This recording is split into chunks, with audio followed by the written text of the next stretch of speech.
আপনারা দলবাজি করার জন্য এখানে এসেছেন। দলবাজি করলে আমাদের ধরলাম জামাত ইসলামী ক্ষমতায় আসলো, কিন্তু তারা তো সরকার চালাতে পারবে না, 1 বছরও টিকবে না। মিশরের মোহাম্মদ মুরসির পরিণতি ভোগ করতে হবে ডাক্তার মোহাম্মদ শফিকুর রহমানের। জামাত হবে আরেকটা মুসলিম ব্রাদারহুড। নেতাকর্মীরা থাকবেন জেলে, আয়নাঘরে। ফলে দাঁড়িপাল্লায় ভোট দিয়ে আসলে কোনো লাভ নাই, পুরোটাই লস। কোট আনকোট এসব কথাই এখন হরহামেশাই শুনবেন বিএনপিপন্থী লোকজনের কাছে। ধানের শীষের বুদ্ধিজীবীরা অত্যন্ত সুকৌশলে এসব ন্যারেটিভ বাজারে ছেড়েছে। টং দোকান থেকে শুরু করে 5 স্টার সবখানে ওদের একই আলাপ। যদিও পরে যখন পাল্টা প্রশ্ন করা হয় তখন বেশিরভাগই এর কোনো ব্যাখ্যা আদতে দিতে পারে না। তবে মুখ ফুটে না বললেও বিএনপির এই ন্যারেটিভের মূল ভিত্তি যে ভারত ভীতি তা কিন্তু স্পষ্ট। এরা বলতে চায় সেকুলার পার্টির চেয়ারম্যান বিএনপির তারেক রহমান ভারত থেকে যে সমর্থন পাবেন সেটি কপালে জুটবে না ধর্মভিত্তিক রাজনৈতিক দল জামাত আমির ডাক্তার শফিকুর রহমানের। আর প্রতিবেশী দেশ ভারতের সাথে শত্রুতা করে জামাত কেন, কোনো দলই বাংলাদেশের ক্ষমতার মসনদে টিকে থাকতে পারবে না। আরও কিছু বিষয় সাথে এরা যোগ করে, তবে মূল ঘটনা কিন্তু এটাই। তো বিএনপির ফাহাম, শাহেদ, মির্জাদের ছড়ানো এই ন্যারেটিভ কি সত্যি নাকি কেবলই মিথ? চলুন যাওয়া যাক বিশ্লেষণে। দর্শক, তার আগে অনুরোধ, এই চ্যানেলে নতুন হলে অবশ্যই সাবস্ক্রাইব করে বেল আইকনটি বাজিয়ে রাখুন। প্রথম কথা, যুগ বদলাইছে। যে খুঁটির জোরে ভারত তার প্রতিবেশী দেশগুলোতে নিজেদের অনুগত সরকার বসাতো যুগ যুগ ধরে, সেই খুঁটি গোড়া থেকে ভেঙে গেছে। যার প্রমাণ ভুটান, নেপাল, শ্রীলঙ্কা। এসব দেশে ভারতের অনুগত শাসকদের ছুঁড়ে ফেলেছে সে দেশের সাধারণ জনতা। মোদি যাদের এক কথায় প্রভু ছিল তারা এখন পলাতক। ঠিক আমাদের শেখ হাসিনার মতোই। ভারত কিচ্ছু করতে পারেনি, কারণ তাদের খুঁটি আমেরিকা তাদের পাশে নেই বহুকাল। উল্টো মোদির নিজের গদিই টেকানো কঠিন হয়ে যাচ্ছে দিনকে দিন বদলে যাওয়া বিশ্ব রাজনীতির সমীকরণে।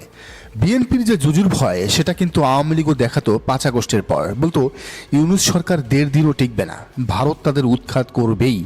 অথচ 1.5 বছরেরও বেশি সময় ধরে সরকারের কেউ কিচ্ছু ছিটতে পারে নাই। বিএনপির শত অসহযোগিতার পরও ইউনূস টিকে আছেন।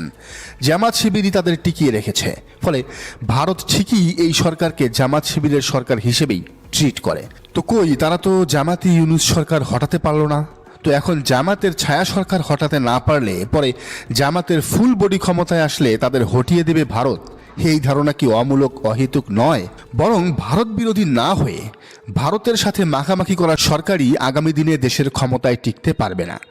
বিএনপি তো দূরের কথা, সেটা যদি জামাতও হয় তাও তাদের পরিণত হবে আওয়ামী লীগের মতোই। খেয়াল করলে দেখবেন এখন ইউনূস সরকারও যখন ইলিশ আদান প্রদানের মাধ্যমে ভারত প্রীতি দেখাতে চায় তখন তারাও কিন্তু গণপ্রতিরোধের মুখে পড়ে যায়। সম্মিলিতভাবে দেশের বেশিরভাগ নাগরিক নেতিবাচক প্রতিক্রিয়া দেখায়, কারণ ভারত এদেশের মানুষের কাছে রেড লাইন। তারা সব সহ্য করবে, কিন্তু ভারতের তাবেদারি সহ্য করবে না। এদেশের মানুষ এমনকি লীগকেও মেনে নেবে যদি তারা ভারত বিরোধী রাজনীতি করে, কিন্তু ভারত পূজারী বিএনপি জামাতকেও মেনে নিবে না।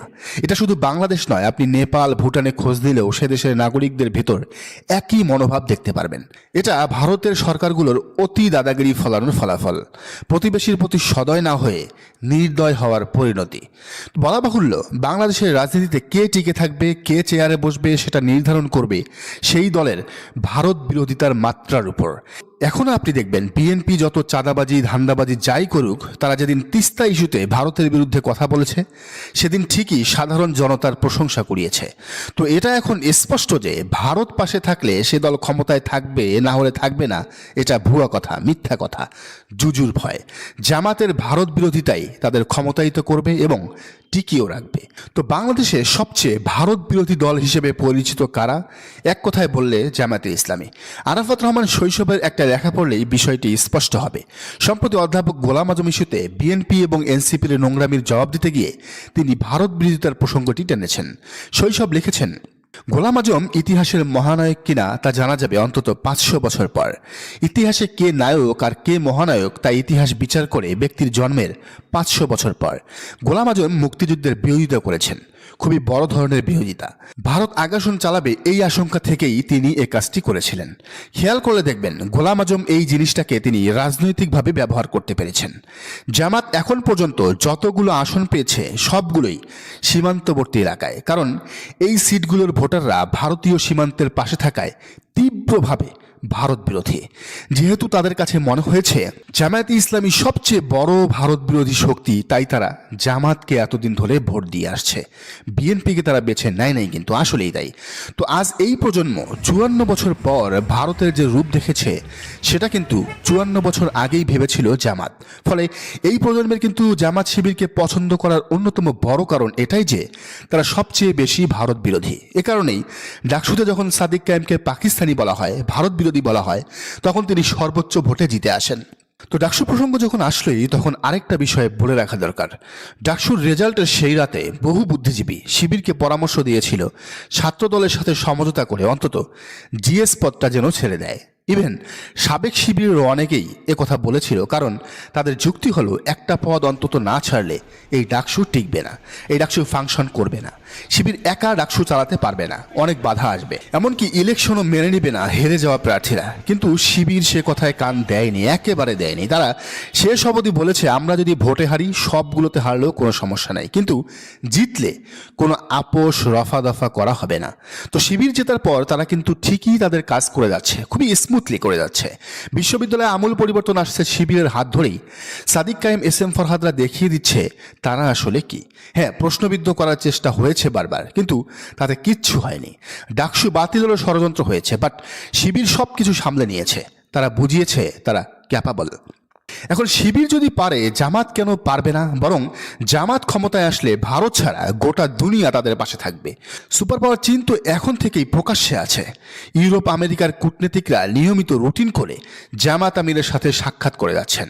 আর জামাতের মূল পার্টনার হলো তুরস্ক সহ মধ্যপ্রাচ্যের মুসলিম দেশগুলো, যারা বলা চলে জামাতের সরকারকে সফল করতে নিজেদের সর্বোচ্চটা দিয়ে পাশে থাকবেন।